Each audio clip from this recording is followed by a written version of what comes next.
地价税征收将要伫11月开始，尚要先核包，民众会当伫9月22号进前提出申请为自用主体地。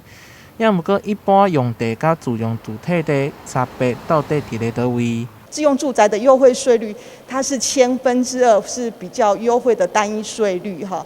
那一般的地价税的一般用地的土地是10/10到55，所以它一般的话就是至少差4倍。税金至少升了4倍，也毋过有人因为已经超过2档无转来，户籍互户政机关依法迁出。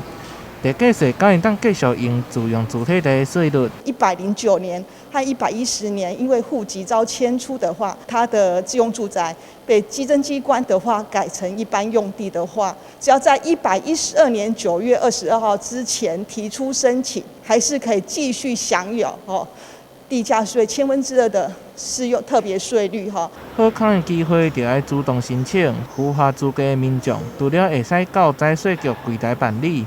嘛会当到网站申请，若是讲进前已经有申请通过，土地登记的人以及用途拢无变，就毋免阁提出申请。台南新闻杨顺华采访报道。